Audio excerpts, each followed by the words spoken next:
Il existe 7 choses que j'aurais aimé savoir à mes débuts en tant que coach, et c'est ce que je vais te dévoiler dans cette vidéo pour te faire gagner du temps, pour t'éviter les mêmes erreurs et aussi te faire gagner de l'argent, puisque chacune de ces erreurs m'a bien sûr coûté de l'argent. La première vérité, c'est que quand tu débutes, ce qui est le plus important, c'est de savoir vendre, malheureusement, et ce qui compte le plus n'est pas ta capacité de coaching.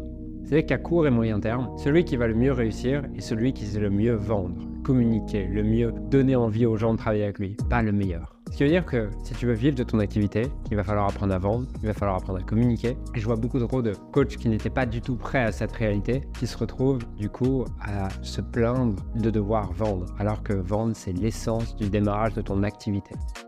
La deuxième vérité que j'aurais aimé savoir, c'est que malheureusement, si tu regardes une école de coaching, probablement que seulement 5% des gens que tu vois inscrits dans cette école vont en vivre.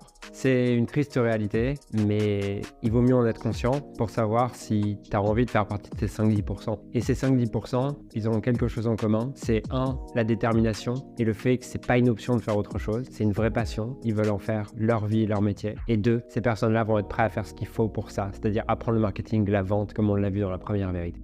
La troisième vérité que j'aurais aimé savoir, c'est que personne n'en a rien à foutre de ta méthode, de tes outils et de ta vision du coaching. Les gens ont une seule chose qui les intéresse, c'est tout simplement, est-ce que tu peux les aider à résoudre leurs problèmes? Est-ce que tu comprends leurs problèmes? Est-ce que tu as déjà aidé des gens dans leurs problèmes? Et tout simplement, les gens pensent à une seule chose, leur vie et leurs problèmes.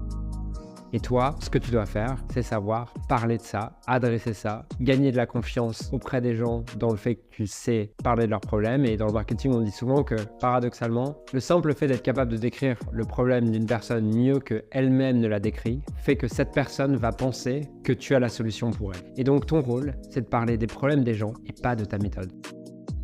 La quatrième vérité que j'aurais aimé avoir aussi, c'est que résoudre le problème des gens directement n'est probablement pas la meilleure option pour avoir des clients. Je m'explique. Souvent, quand on démarre le coaching, on a envie d'aider les gens et on se dit « Ok, si je fais une séance à cette personne gratuitement, alors cette personne va vouloir travailler avec moi. » Le problème, c'est que faire cette séance, théoriquement, va apporter à cette personne un sentiment de soulagement par rapport à son problème. Et du coup, si elle n'a plus la douleur, elle a probablement plus envie d'acheter. Et donc, ton rôle, c'est dans le premier appel, dans le premier rendez-vous, dans le premier contact, au contraire, d'aider ton client à prendre conscience et amplifier la gravité et les conséquences de ne pas résoudre son problème.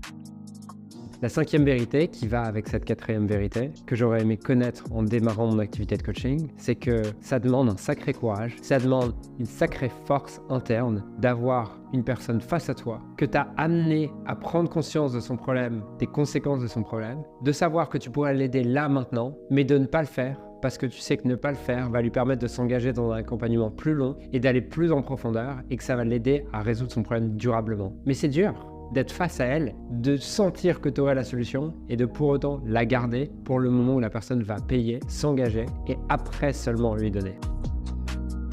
La sixième vérité que j'aurais aimé savoir, c'est que les conseils donnés sur Internet par tous les gens que tu suis, moi y compris, sont contextuels. C'est-à-dire que quelqu'un peut te dire « Ah non mais en fait la meilleure stratégie c'est ça, il faut absolument que tu fasses ça » et tu peux voir une vidéo qui défend ça et ça fait sens pour toi. Sauf que tu n'es pas dans le même contexte que cette personne qui te décrit cette stratégie. Tu vas alors suivre cette stratégie et tu n'auras pas de résultat, tout simplement parce que tu n'es pas dans le même contexte qu'elle. Peut-être que tu n'es pas au même stade de développement, peut-être que tu n'as pas les mêmes forces, peut-être que tu n'es pas le même marché, peut-être que pour tes clients idéaux, c'est pas du tout adapté. Et du coup, ça fait que le conseil qu'on t'a donné qui paraît génial, si tu le suis, ne va pas marcher pour toi parce que chaque conseil donné à partir d'une vidéo ou de quelque chose est contextuel.